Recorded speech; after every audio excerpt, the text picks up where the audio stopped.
Good evening, everyone, and welcome.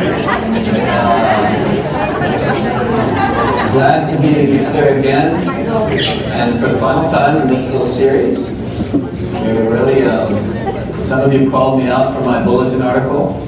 Many of you noticed I said it was so fun to be together the last 3 Thursday evenings. Just to let you know, the bulletin deadline is Wednesday. So that's why that happened. Anyway, really glad to be here, and maybe some will continue to filter in, but we'll just begin. And I want to begin with these verses from the Acts of the Apostles. When the time for Pentecost was fulfilled, they were all in one place together. And suddenly there came from the sky a noise like a strong driving wind, and it filled the entire house in which they were. Then there appeared to them tongues as of fire, which parted and came to rest on each one of them. And they were all filled with the Holy Spirit, began to speak in different tongues, as the Spirit enabled them to proclaim. Lord Jesus, we ask that you would breathe on us anew the Holy Spirit. We would be open to the Spirit's inspirations and gifts and guidance. Lord, we beg you for a new Pentecost here at St. Ambrose, that we might yield always to the love and power of the Holy Spirit. Allow the time that we give you tonight and give to each other to be fruitful for us, for our families, and for this parish. Hail Mary, full of grace, the Lord is with thee. Blessed art thou among women, and blessed is the fruit of thy womb, Jesus. Holy Mary, Mother of God, pray for us sinners, now and at the hour of our death. Amen. Father, and Son, and Holy Spirit. Amen. So this third part, he sort of puts under the rubric of keep the flame burning. And he actually takes it from this verse 42. So just to give you a little context, the part I read was the beginning of chapter 2 of Acts, which is Pentecost. Remember how many people were converted and baptized on Pentecost? 3,000, right? And so then we hear Peter's first Spirit-inspired sermon in Pentecost. And then at the very end, it's going to give a summation of like where Pentecost leads, just the daily reality of Pentecost. And it says, they devoted themselves to the teaching of the apostles and to the communal life, to the breaking of the bread and to the prayers. In other words, this is the rhythm that those first disciples settled into as a church. And if you recall, he's going to kind of go with those 4 headings as sort of the key habits of being a disciple. But I just want to say, like, so the theme that we just really want to sort of reflect upon tonight is the fire of God's love within us, the fire of God's love that's shared with us. And oftentimes you'll hear this, or you'll say this, you'll meet someone and you'll say, he or she is on fire. You ever said that about someone? I sat by an evangelical on the plane once, and I literally felt my heart leap. I was like, this woman knows that she's on fire. She's alive to the Spirit. She's not living two-dimensionally, right? She's open to the horizon. A couple of my nieces and nephews just got back from the Environmental Green Center. Do you know what that is? Up at Wolf Ridge in North Minnesota. So because we all went to this Catholic school, it's like a huge part of our family lore. We always talk about, of course, the first question is, did you get to dissect owl pellets? You know, I don't know why that ranks so high, but it does, right? But then one of the other experiences is starting a fire way out in the middle of nowhere with no matches in the snow. And I remember it so clearly when I was in 8th grade, and I remember sharing this with, you know, it's one thing to get the fire started. It's another thing to keep the fire going, right? And there's a great analogy there for the spiritual life. Like, okay, well, I come in close contact with the Lord, either through another person or something, and my heart leaps. And then I wake up the next day and it's Tuesday. Now what? You know? There's still a little trace of it, but I feel like I'm brought down to earth. You know? So we want to talk about these habits as actually so decisive for keeping that flame burning within us. So he identifies these four things, and he actually makes the point, if you've ever read the Catechism of the Catholic Church, or used it as a reference, it's actually split up into these four sections, right? And one follows upon another. It makes no sense to talk about the sacraments unless we actually know the narrative of life and of salvation, right? With wonder. I mean, how many people right now know the Minnesota Wild's record in hockey, or at least where they sit in the playoff picture, but couldn't name you the majority of the Beatitudes?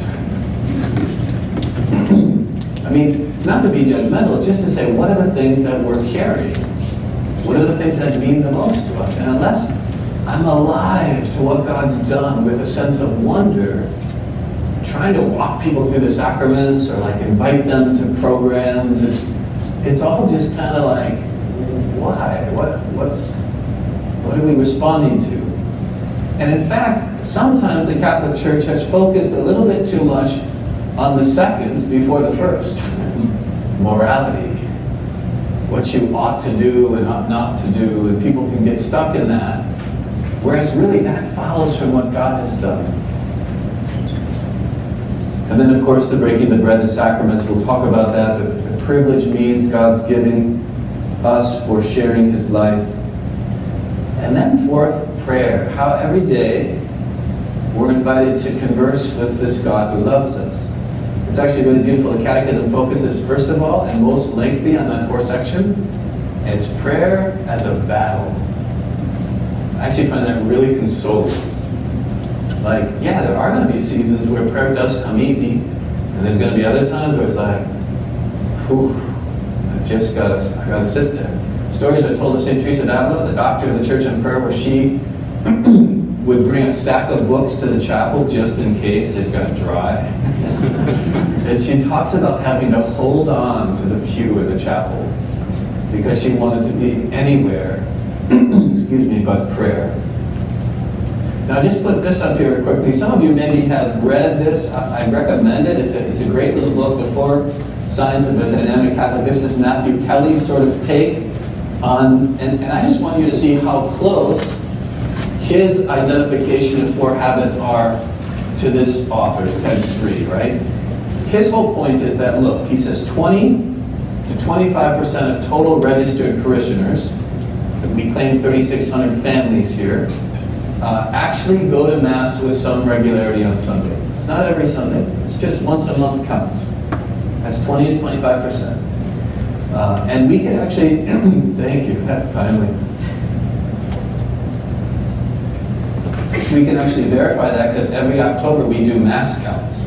So we get a sense of the bodies in the parish over a month. And then he says, of that 25%, 7% could be considered disciples if we consider them with these four things. That look, they have a daily commitment to prayer, and they actually have an established routine.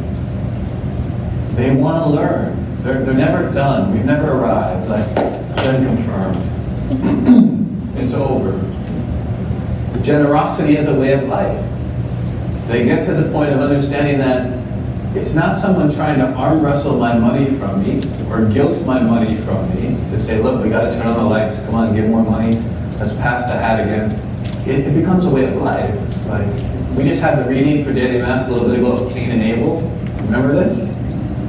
Cain doesn't give God his best. Abel gives the first fruit to the flock, and his sacrifice is received. And then again, this is something we have to keep coming back to, because I just think this is the thing that turns everything in a parish and a community. When each one of us takes responsibility for leading others to Christ. Right? I hope in the survey tonight, I hope you have a chance to fill out. I think it's really important to kind of say, what's the next step in your own prayerfulness? But one of the things is like, if we did this again, would you be willing to invite 3 to 4 people? And if you wouldn't be willing to invite them, would you be willing to give me the names so that I can invite them? Really, because it's about interpersonal, right? And we can't fear to invite people to what's so good. But we have to be that one. Okay, so let's go into these 4. The first, the battle for the mind, Just a few quotes that really grabbed me from this section. We need to constantly put before our minds the most important truths, the highest truths, the ones that matter most. So here's where I just say, meditation and reflection yields insight for living. It yields wisdom. It's not automatic just that I know what the church teaches, but that I actually meditate upon it and I actually reflect on it and try to apply it to my life, and I try to go deeper and I try to connect it, and I have these aha moments with the Lord's help. Because there's more and more, right? It's God's eternal truth. Second, he says we need to be much more discerning about what we take in from the culture, especially the underlying outlook presented by much of the secular entertainment, education, and media industries. I have a slide coming up that I'll just wait on that one, but I hope you would agree. It's very subtle. You can even be watching something that you just need a little, you had an intense day at work and you need a little something to, maybe even laughter, but then all of a sudden you're kind of in these things and you're like, what? What am I letting go into me? For the new kinds of media themselves, their power to distract, their allure in taking up so much of our time, their tendency to keep us at the superficial and train our minds to avoid deeper, serious thought, are intentionally designed in a way that keeps us from contemplation. So we actually do just have to sit in the quiet and we just have to look and behold.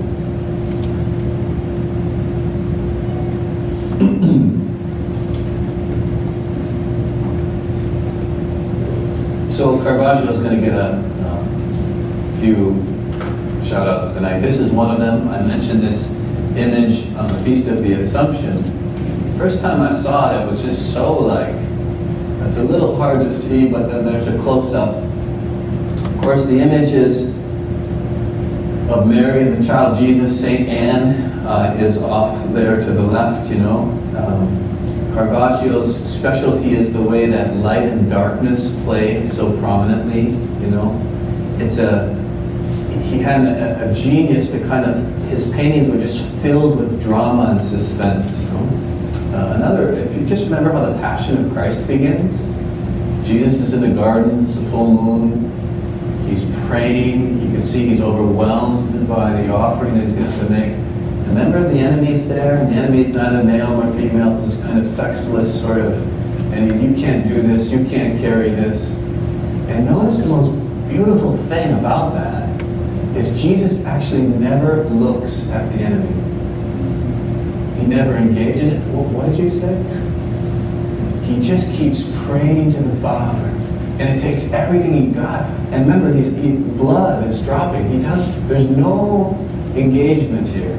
And then he gets up, and remember what he does is he puts his foot down and there's a serpent, right? It's trying to capture this. But what I love about this is we actually have to be determined in our choices by choosing against what is harmful to our souls. When I was in Venezuela once for Easter, I went down to our diocesan mission. One of my classmates was there, and I knew it was a struggle. It's a very violent place. My second day there was a 15-year-old who got shot, and we ended up there at the wake. And what struck me is oh my goodness, this is far too normal for them. Everyone knows how to do these wakes and grieve. And it's these kids are dying for these drugs and turf fights, So when it got to Easter, and I was feeling that heaviness with them, and every Easter we renew our promises. Remember, 6 questions, right? And remember, 3 of those questions are what we reject. And 3 of them are what we believe. And in Spanish, it's so much better. In English, it's a little, it's like sometimes with children, you have to be like Hulk Hogan, we say I do, but we don't necessarily put a lot of oomph into it. In Spanish, it's sí renuncio. Yes, I renounce. And sí creo. Sí, I do believe. I do trust. So we have to actually, in our own lives, reject the dominant mentality. Like if we went back for the battle of the mind, just back a slide real quick. Do you know what I think of? I think of marriage. Last time I was a pastor, and I mean, nothing has changed as much since I became a priest 15 years ago than the landscape of marriage. And even what good Catholics, we're sort of like, we're just pushed. And it's like, well, if you don't believe this, then you're this kind of person. And you're like, what? Wait a minute. No, I'm not against anyone, I'm for something. And there's actually reasons for my belief. There's actually good reasons. Beyond just that God revealed it, there's natural law, but it's amazing how you can just be led to think like, wow, I'm an outcast, I must be a bigot. And you're thinking, no, not because I believe what God has revealed about this.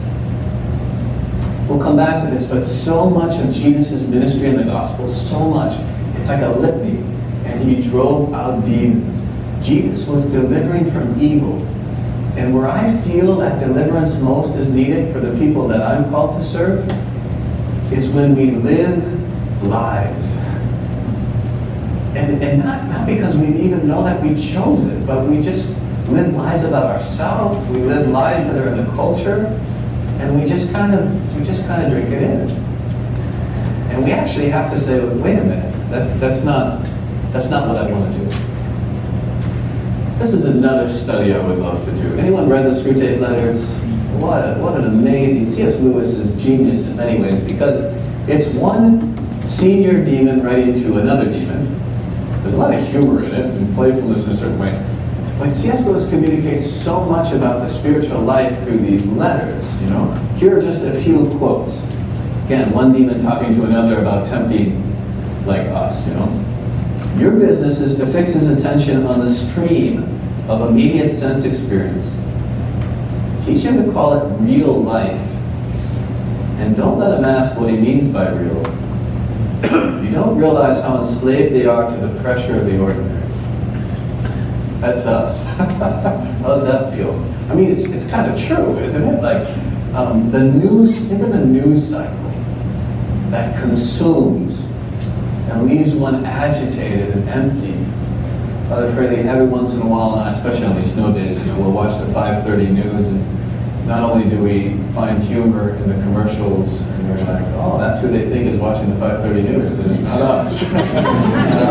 But it's like, just even the way the opening thing comes in, it's like, wow, I'm all stirred up. What's going on here? And we think we've got to consume it. And we consume this news and it goes in, right? He says it is funny how mortals, us, always picture us as putting things into their minds. In reality, our best work is done by keeping things out. Distraction.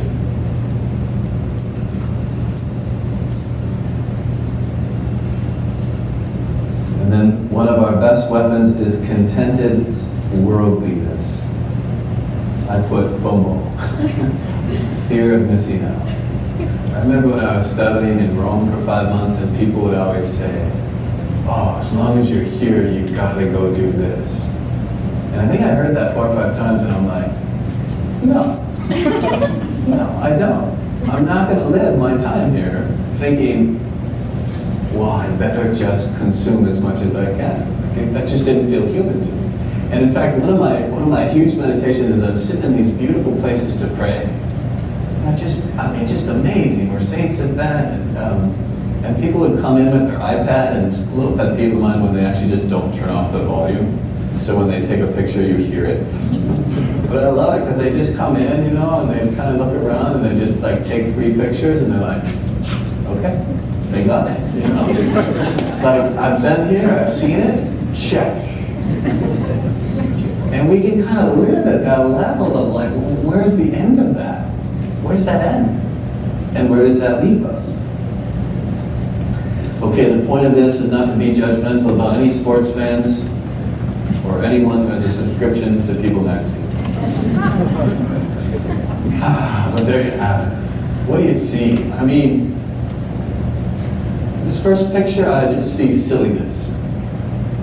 I just see men 2 to 3 times this young lady's age looking silly as they're trying to take a picture of like, I mean, it's just, what is it? That's crazy, right? The thing, but they're all paid, and they're all, I mean, there's an appetite for it in the culture, for sure. Look at People Magazine. I always joke with my sister, because she's, I won't tell you which one, it's not the one you know. And she would always get a little People Magazine from time to time. She never wanted me to see that she had it, you know? She's a disciple, she's a total disciple. And I'm like, and she just looked at me and like, I just look through and look at the picture. just look at that. Like, I mean, I'm, again, not judgmental, but that's People Magazine, but it's just this kind of like cotton candy for the soul. And where does it leave our soul? And then this one too, and I love sports, but I'll never forget when Michael Jordan won the first, and by the way, you win a championship with a team, right? And I was like, that looks like a man and his child. It's just too much. It's too much. Don't you ever feel that? Don't you watch some of the Super Bowl and just, it's too much? I still watch, but it's like, you get carried away. Why am I led to believe this is so important? I could have more pictures, but there we go. So what we put in our mind matters. A few quotes for you. Merely having an open mind is nothing. The object of opening the mind, like opening the mouth, is to shut it again on something solid. Chesterton. Chesterton has these great quotes, right? So, to be Catholic is to be very open to truth wherever it is to be found. Really. Provided we're grounded. John Paul II was such a great example for me. He could take someone so different than him, and he could find a sliver of ground that they could stand on and affirm one another. But then he knew where he couldn't go with that person. I think of Bishop Robert Barron. Many of you, if you don't know him, Word on Fire, he's a great spokesman for our faith. He can watch Spider-Man, you know, and distill like the good and then set aside the bad. And it's really important that we are discriminating that way. And he's a great spokesman. But the first quote is meant to say that don't let people, oh, you don't have an open mind.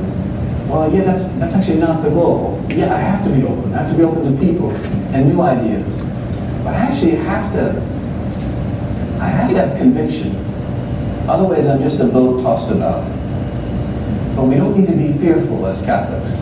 We don't need to retreat into monasteries. Second, Jesus told us, this is C.S. Lewis, to be not only as harmless as doves, but as wise as serpents. Christ wants a child's heart, but a grown-up head. Now, this is, I really want to just, we all got to take this as a challenge as Catholics, right? We have to be thinking. We have to be thinking Catholics, and thinking believers. We can't just be naive. Even with marriage, you know, it's not going to work to tell someone that's what it says in the Bible. I just have to think that through. I have to think like, why one man and one woman? What is marriage? What is the point? We all have to do that, huh? John Paul II said, an enlightened, deep, logically personalized faith is necessary in order not to let it be disturbed and swept away by the impetuous fury of current opinions. The impetuous fury of current opinions, morals, and mentalities. So to continue to study the supreme truths, let them illuminate your destiny in a unique and determined way. Remember this homily after he died that Cardinal Ratzinger gave, he wasn't elected Pope yet, where he used this phrase that became it captivated a lot of us. He called the dictatorship of relativism. Like relativism's put out there, it's like, oh, relativism's going to make it easy for us all, because you believe what you want, but there's limits to that. And you see kind of a dictatorship kind of take over there, right? We have to think through our positions, and we can't be afraid to stand thoughtfully, charitably, always open to dialogue, but not drifting. So this Christian Reyes, he's a fella, he told me this thing where his adolescent sons would come to him and ask him if they could go to a movie with their friends. And he'd say, oh yeah, tell me about the movie. I don't know anything about it, tell me about it. So where would they start? They'd start with the actors and actresses, right? Oh yeah, well, Matt Damon's in it, and he'd say, okay, good. Anything, tell me a little bit about the plot, and they'd tell him what they knew, and then he'd say, yeah, do you know who wrote the movie, or like who produced it and directed it? And the kids would be like, this only works once, but you made your point once, right? They're looking at it, they have no clue. And he'd say, oh, you want me to let you go for 2 hours and let someone fill your mind, and I don't know those people, and you don't know those people? Nah, why don't you go play and find something else to do? I loved it. I was inspired. Instead of just a no, you're engaging them. You're at least letting them say, like, no, unless you can give me more, why am I going to surrender your mind, to what? We don't even know. An antithetical outlook. He gives the whole example of romantic love in the book, and it might be a place where you go. Okay, just to move on, this is the picture from The Hobbit. There's Bilbo Baggins, right? He was in the forest, which is down below, and he can't breathe, and he's suffocating, and then he's able to climb to the higher ground, and then he can see, the forest from the trees. He can see it. He can see where he's going. He's not lost. He's not turned around, So sometimes in our life, especially as disciples, we have to get to the higher ground. And part of getting to the higher ground can be vacations that are recreating. So I want you to know that I am fully here present with you tonight. But tomorrow morning I'll get on a plane to go to vacation at 7:30. I thought you might want to know that. So when the sun sets over the ocean on Sunday, I will be offering Mass for all of you. Are you happy for me? Now, I've gone on vacations before, and they're not necessarily recreational, right? And so it's something I had to learn, and now it's too important, where it's like, I got a certain amount of reading, you got the right people you're with, you've got a little bit of structure to your day, but you come back and you can kind of see the forest from the trees, right? Retreats are so important. I am a huge advocate of an ordinary disciple having a 3-day silent retreat every year. It's just that simple. There's something in the silence where you hear God's voice in such a sensitive, beautiful way, and you also experience encouragement, Days of recollection, all that can help. I won't spend a lot of time here. You can tell this is a kind of lame slide. But the point of this slide is there can be number 4, 5, 6. That's some of what the small group can be about tonight. One of the questions can lead you that way. But how do you form your mind? Well, I can't do it unless the Word of God, that's the best thing that can be going into me and remaining in me. I have to have spiritual reading. He really makes the case for this. Podcasts are one thing and they're good when I'm exercising or whatever. But there's nothing that can replace actually, this is what I hope you found even in what you were able to read of this book or this. Like, I actually just have to spend time with it. And it yields something good. Small groups, I'll say more about that, but it's been one of the highlights for me is just seeing that we can be inspired by the spiritual hunger of fellow parishioners. We can learn from and be blessed by their own walk, right? Okay, so number 2. The first was the longest, but Christian friendship. So this this kind of small group sort of leads into this, but we just need others running besides us who have inside them the spark of the disciple. It's the best way I can describe it. Like, there's just something extra. They want to run after the Lord, and when we don't want to run, they want to help us run, and then we can do the same for them. I put this celibate exercise versus Tour de France because I didn't realize that for about a part of a decade, I exercised like a celibate. You know what that means? It meant that I always did exercise alone, for the most part, running, biking, swimming. And it meant that usually when I hit the wall, I was done. And then I went biking with a friend he's a real cycler, and he also wanted to see me broken down. But I didn't realize that there's a lot more after the wall. And actually, that's the whole point. That's why people cycle together, because you actually get taken beyond what you think you can. And it was exhilarating. I mean, I was in pain the next day, but it was like, I thought, no, I'm done. It's a huge hill, and he's smiling at me, you know, and he's still going. And like, and same thing in the spiritual life. We need each other. We encounter Christ in and through our neighbor. Right? We encounter Christ in and through my neighbor. Some of the best places of prayer for me to rest. I think I told you the story of Greg here. Greg's at 4 p.m. Mass, and just one of my favorites in the parish. He just special needs, but he'll give me this big bear hug after Mass, you know. And for me, it's Christ. That's all I can tell you. It's Christ, and it stays with me, and it encourages me, like, through the week. And we all have those moments if we open ourselves to the other. Christian friendship is a school of self-giving. So in the early church, when Constantine, Edict of Milan, 323 AD, something like that, 313, did I get it right the first time? Thank you. That's why he's 10 for 10 in trivia. But so Christian Catholic is becoming more like endorsed, right? But now it's getting a little watered down. And so there's this movement in our tradition of the desert fathers, desert mothers. They were men and women who went to the desert. They wanted to live a serious Christian life, and they saw that it was getting watered down. But there were some bishops, including St. Ambrose, who were like, I don't know, we're not so sure about this. Now, it proved to be a legitimate movement, but what was their concern? St. Ambrose, I believe it was him, wrote in this famous letter, he says, if you go out into the desert, he says, whose burdens will you help carry? And with respect to whom will you take the last place? Isn't that interesting? Like, so deeply, it was part of our Christian consciousness that, like, how do you live the faith alone?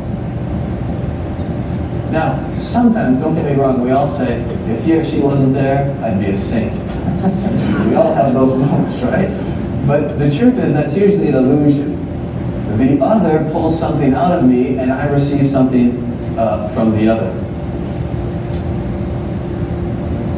So I would love to see small groups as ordinary. I wrote that in the bulletin a couple weeks ago. I just think it's important. So Peter and John, they're running. This is Easter morning. They're on their way to the tomb. And by the way, when we always heard this, I have a brother, John, who is 3 years older than me. Somehow we'd always end up in the second pew at St. Mary's Easter Sunday. And you know how this reading goes. John outruns him. I'd get a little elbow. Peter goes into the tomb first. He'd get a little elbow, you know. Competition, always, right? But Peter and John, right? This experience of needing one another. Needing one another. Remember when we started this study with Jesus looking at Peter saying, do you love me? Do you remember how Peter recognized it was Jesus on the shore? John says, it's the Lord. Like, you just get the sense that at the Last Supper, when Jesus says, one of you is going to betray me, John is leaning on Jesus' heart, and Peter asks John, ask him who he means. So there's this constant, like, and here they are running to the tomb together. They're running. Do you know how much running there is on Easter Sunday morning? I actually got to spend the overnight. I don't know if you ever get to go to the Holy Land. You can sign up. They let about 30 or 40 people get locked in the Church of the Holy Sepulchre. So you get to stay there all night. Now I had the benefit that it was like some Eastern Orthodox religious ceremony coming in at, so we got locked in at 10 and they were coming at 2 a.m. so we had an hour. So we could go get some sleep. So my niece and I stayed in the Holy Sepulchre. It was amazing. It was amazing. Like, no crowds, quiet. I did a holy hour in the empty tomb. You know? But it occurred to me how much running there was. Mary Magdalene runs, she runs back, she gets them, you know. The disciples at Emmaus run 7 miles after they meet the Lord, right? Running's part of our tradition.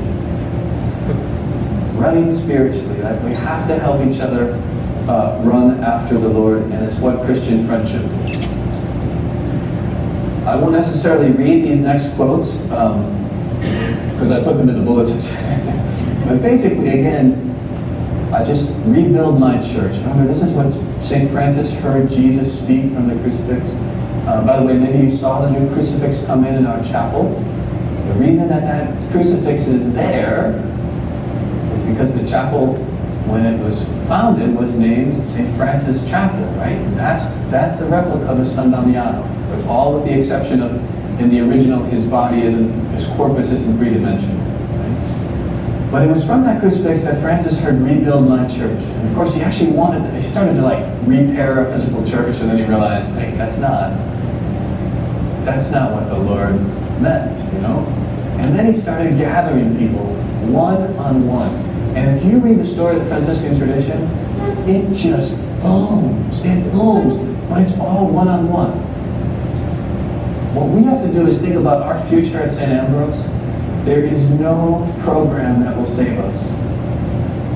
There's no program that will save us. Believe me, I tried my first time as pastor. It's all us committing to go one-to-one and to invite and to be the ones who witness, even in our imperfections, but to keep growing. As long as we're growing, we can bring others with us. I've always said that to people, just because I've studied theology and have a master's in divinity, and what's that mean? Like, if I'm not learning about the spiritual life, about Christ in the present, I have nothing to give you. If I'm learning about Christ in the present, then I can draw upon what I've already learned. But I can't give you what I learned 8 years ago. And we can't with each other. So if we're running, we can have others run with us. Right? And again, I just think he talks about the power of small groups comes from forming relationships in which conversations lead to conversion. This sort of etymological connection. Okay, let's talk about number 3 real quick. Amazing signs, amazing grace. This is a quote he says. Just wonder how that sat with you.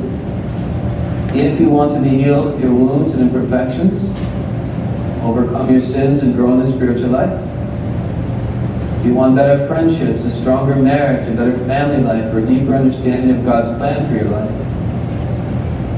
Most of all, if you want to become more like Jesus and encounter Him regularly, the way He most directly wants to transform you, then go to the sacraments as often as you can.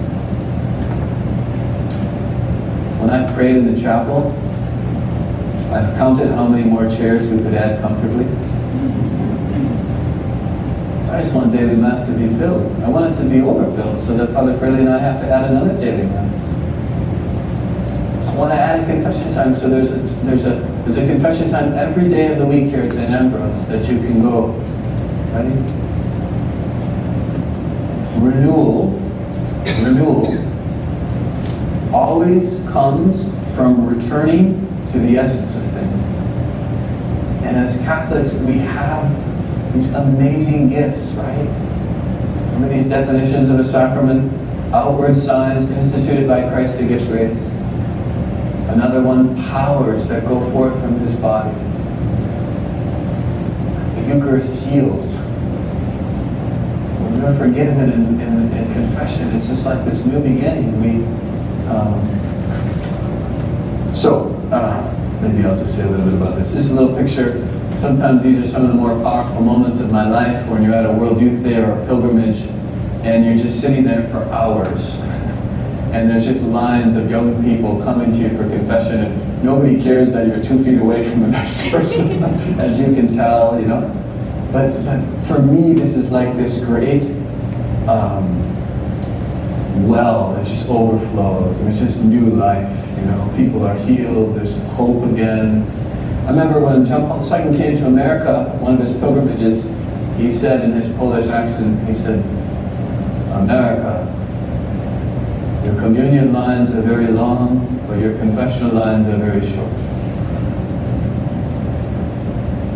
A man that I had an encounter with in the last 2 weeks implored me, he didn't know about necessarily this, but he implored me to say, "Father, keep talking about confession, and when you do, make sure you realize how powerful fear can be."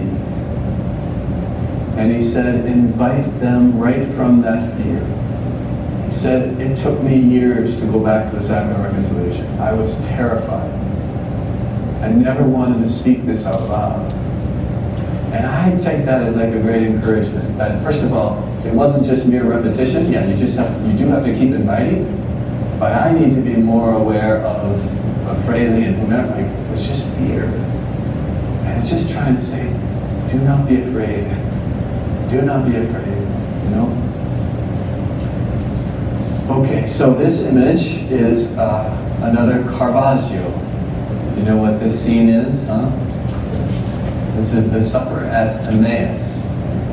Yeah, Jesus walks along with him. Remember, Emmaus in some ways is like the first Mass after Easter, right? You have the first part when he walks along the road with them. It's the liturgy of the Word. He opens up the Scriptures. Do you remember this? And they're like, we thought, and they're all confused, and they're disappointed. And then their hearts start burning when he starts opening the Scriptures, right? So that's the liturgy of the Word. And then the liturgy of the Eucharist is he breaks the bread, and we're told their eyes were open, which I really love. Like these two guys here, I just love their eyes, like scales. Like, wow. For me as a young person, when I discovered that Jesus was present in the Eucharist, it changed my whole faith. It changed every part of my faith. The way I thought about Mary and communion of saints, right? And so again, just the encouragement to say, wow, my heart, I want my heart to burn. I want to pray the Mass. I want to let the Lord's Word provoke me and touch me and stir me and connect with me. And I want to bring it into my week. And I want my eyes to be open, Lord. Wherever I'm blind, let me see the truth of your presence. Reconsecrate me in the truth. Okay, I'm going to be a little quick here, but we're getting close. Number 4, the primacy of the interior life. This was number 4, the prayer, right? The importance of daily meditation that leads to resolution. St. Teresa d'Avila would say, always resolve from your prayer, even if it's, Lord, I'm going to smile at this person today. Let it be small. But take from where the Lord is giving you and just try to convert it. And you know the funny thing? 9 times out of 10, you're not going to keep that resolution very well. That's okay, though. Don't worry. That's not the point. The point is, God is pleased that we take what he gives us and we say, okay, here's where I'm going. This is a whole other talk, but relationship, identity, mission, it just means that I don't know who I am. I don't know what I'm called to, except when I'm in relationship with the Lord. And we always try to work it backwards. How do I figure out my career? How do I figure out my life? And we try to solve it that way. A great acronym for prayer, it's called the PIRAT, R, A-R-R-R. I really like it, but it's acknowledge what's in you.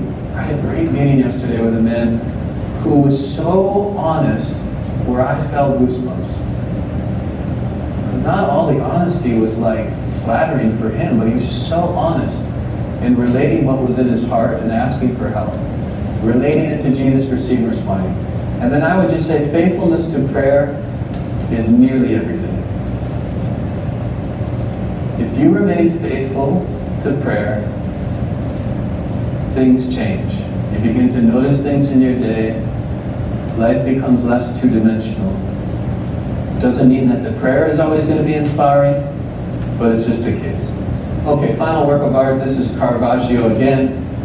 This is St. Thomas, right? Don't be unbelieving Thomas, but believe. Invites him to put his side in. Like, I think sometimes we all get a little bit like, what? We measure our faith and we measure where we don't believe yet, and it's okay. We're all going to wrestle with things. A disciple is not one who never struggles with faith. That's not a definition I'm given in these 3 times, right? We're all going to struggle, but part of it is the encouragement to relate it to Jesus, especially in that quiet prayer. Sometimes the best prayer even has a little suffering to it. I just got to hang in there. I just got to open that part of my heart to let the Lord speak into it, to let Him love me there, you know? Okay, there feels like so many other things I want to say, but we'll just stop.